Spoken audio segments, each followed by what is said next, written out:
Hello and welcome right here to EstiQ Media on YouTube. My name is Esther. I want you if you're joining me for the very first time. Well, welcome to EstiQ Media on YouTube. We actually have other platforms through which that you can watch our content. All right, we are on Spotify. So EstiQ Media podcast on Spotify. We're also on Amazon. Just go on there, type EstiQ podcast, and you'll see all the podcasts there you download and actually listen, enjoy, educate yourself.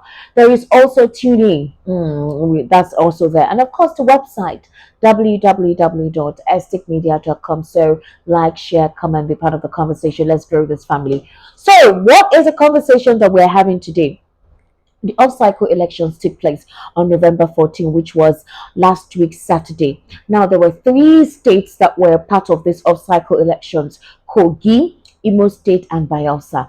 I don't think anybody needs to inform us. We would have seen all of the videos that circulated on social media and even many of our terrestrial stations that we watch to get credible information and see analysts actually break down what transpired during the elections. And other organizations, that is independent monitoring, electoral monitoring organizations, gave their own purview on what they think about the elections, irregularities that were observed, results posted on the IRE portal, and in actuality, most of the polling units, elections did not take place. So questions were being asked, where did all these results come from?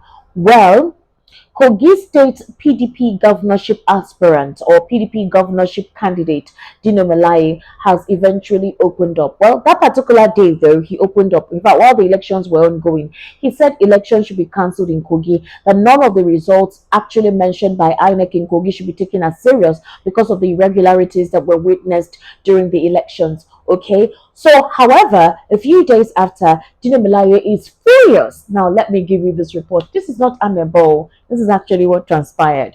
So, he's actually complaining. He's furious and he's frustrated, and he's asking for a refund of the monies that he used to mobilize voters to vote for him. Now, according to a breakdown that was obtained by Sahara reporters, now we do know that these things are normal during elections. Most of these political candidates, especially those who are vying for several positions, usually have a lot of money kept aside to mobilize for support. Okay, so Malaya had disbursed about 250,000 naira per polling unit for various purposes, and one of those purposes includes voters mobilization, which sources have indicated was utilized for vote buying. Well, let's not sound stunned, or let it not seem like it's something out of the norm. It is what they all do, including your president, my president.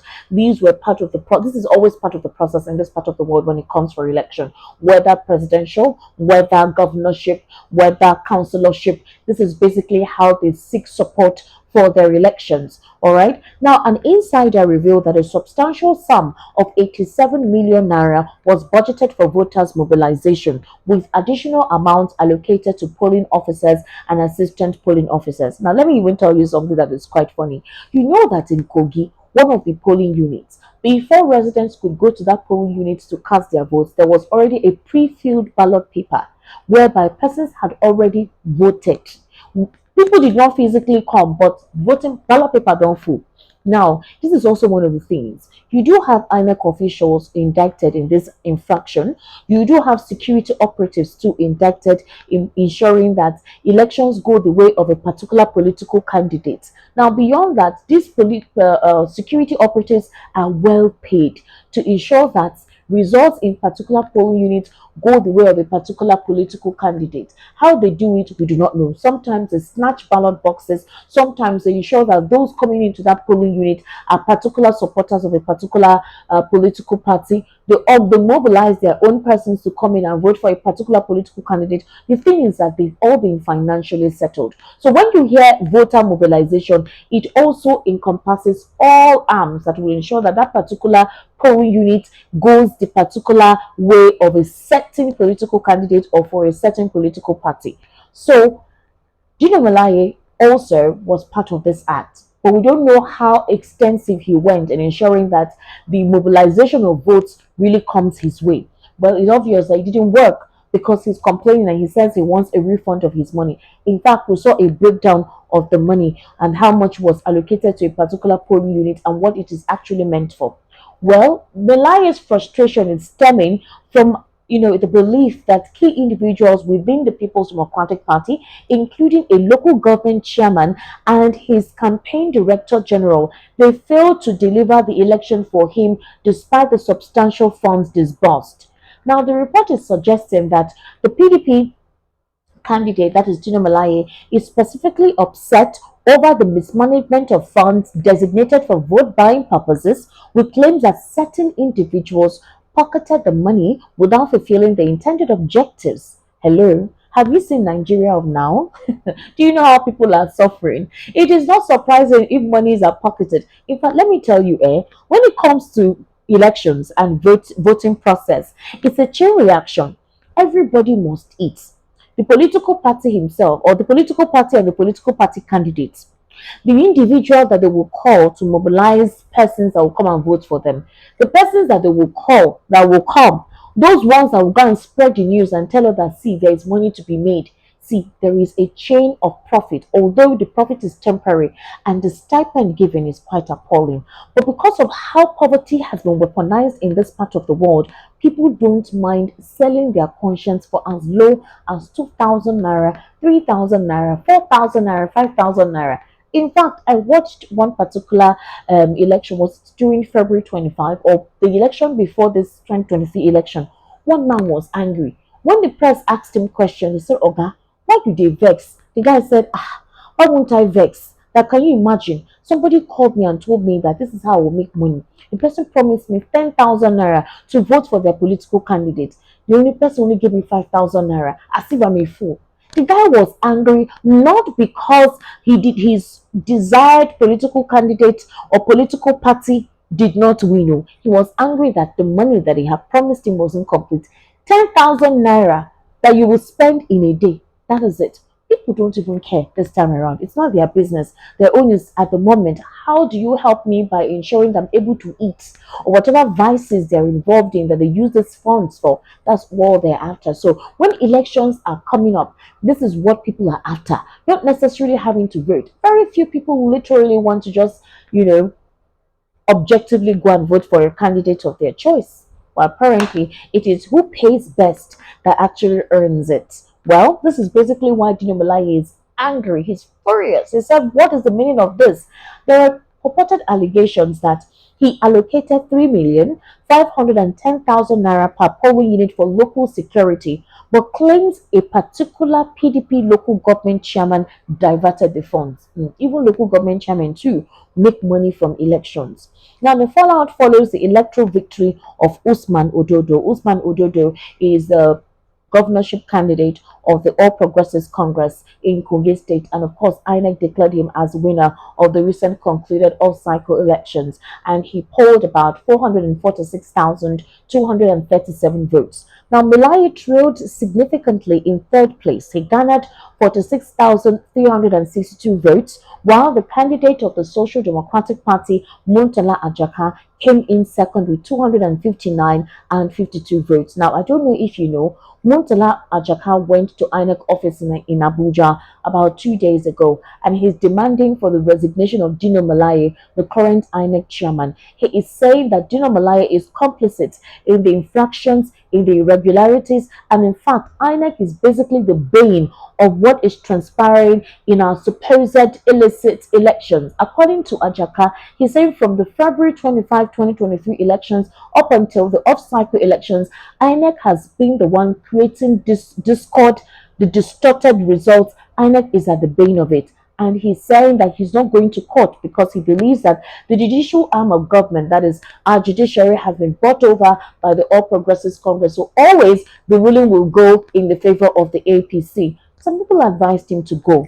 It doesn't matter. If you have evidence, it could actually turn out in your favor. Ajaka said he's not wasting his time, but he went to INEC office in Abuja with his supporters, and they're demanding that, Mahmoud Yakub should resign or he should be asked to step down. Well, as of now, I don't think that's going to happen. No. Our president is very happy with Mahmoud Yakub, and until his tenure expires, then another person will come on board. Okay, so Melaye is calling for the cancellation of the gubernatorial election in 5 local governments within Kogi Central, alleging irregularities and manipulation of result sheets before voting. So you are alleging that there were irregularities. You are alleging that there was manipulation of result sheets, but you also wanted to you wanted to involve yourself in the process to get more persons to vote for you so that you can win. So how do you claim for justice when you also were part of the injustice? You paid for voter mobilization. You paid for polling units, people that will come and vote for you. And now you're furious because your money did not work, or maybe you didn't pay more than others did, or somehow it didn't turn out in your favor. You're not trying to cry wolf that elections were mad because it didn't go in your favor. Hello, everybody that comes to the market to buy something. If whatever it is you bought, you did not check well, the thing don't spoil, it's on your head. If the other person went to the market and got something fresh, it's the person's luck. Or maybe the person was careful enough to select properly when they went to the market for whatever item they wanted to buy. Another interesting thing is this. Our president is begging the media to portray activities in government, especially Nigeria, in good light, which is not a bad idea. I mean, we should be patriots. We should always represent the country in good light. But the question a lot of critics are asking is, who started portraying Nigeria in bad light in the first place? Let me read this to you. President Bola Tinubu is urging the media to portray the country in good light to attract investors in the country. You know, recently, the National Security Advisor, in person of Mihu Rubadu, is blaming the previous administration of the current debts, financial debt and financial burden that Nigeria is currently going through with. In fact, he said that the previous administration left an empty bursary for this current administration, and the president is trying to seek for funds and investment by visiting countries, see how he can expand business opportunities. You do know that more than 10 manufacturing companies, international manufacturing companies, have left the country. They've closed off shop and left. I don't even want to begin to mention or name them, but GlaxoSmithKline is one of them. Also, other food beverages too. They've closed off shop and they've left. They say because the harsh economic reality and even the economic policies implemented is not favoring them. So they closed up. And it's really a sad scenario. Well, the president is really hobnobbing and trying to see how investment opportunities can come so that Nigerians can benefit from its economic administration and the policies that it has implemented. Well, in order to do that, the president is also saying, media, please help us, report us well, put us in good light, because it is from your information that investors make incisive decisions and decide if they can come and invest in this part of the world.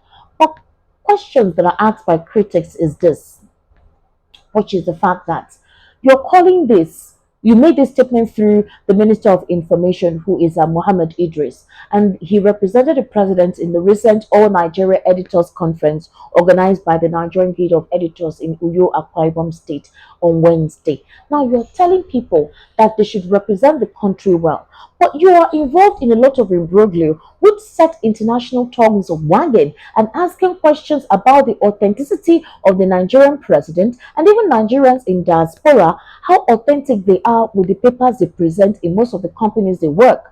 So you have a president who is involved in the $460,000 proceeds drug linked related situation in the United States since 1993. You haven't come out to clear that out. You're also involved in an imbroglio concerning the CSU certificate and of course the drug deal back in the US.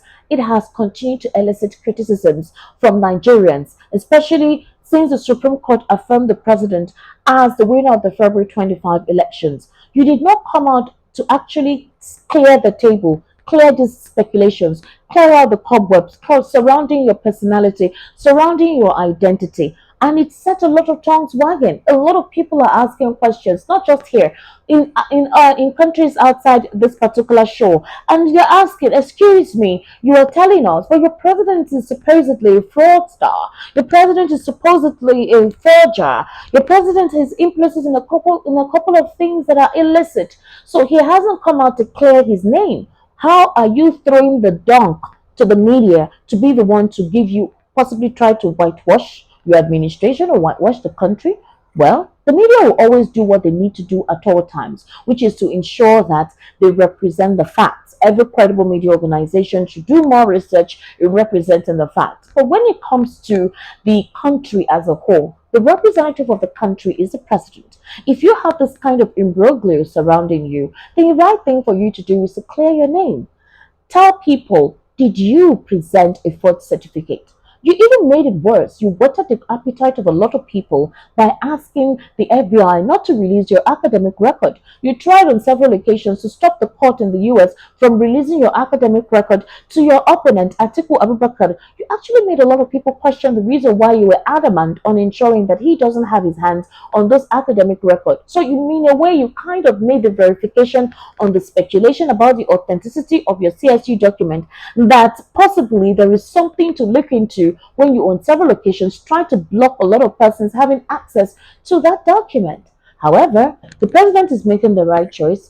Maybe the media should do the same. Also, critics, speculators, every other person following up with what is going on in government, asking questions about this administration, and possibly always wanting to say negative about it. Maybe you should try not to say anything negative about this administration so that we can attract investors and boost our economy. You profit, I profit, we expand our economic bosom and expand investors coming into the country. We make more money. Possibly there'll be more forex, and maybe somehow the exchange rate will reduce. Maybe fuel subsidy will return, or possibly we'll buy fuel at a lesser rate. Food will no longer be expensive, it may be cheap. Who knows? Let's try the system that the president is advising us to do.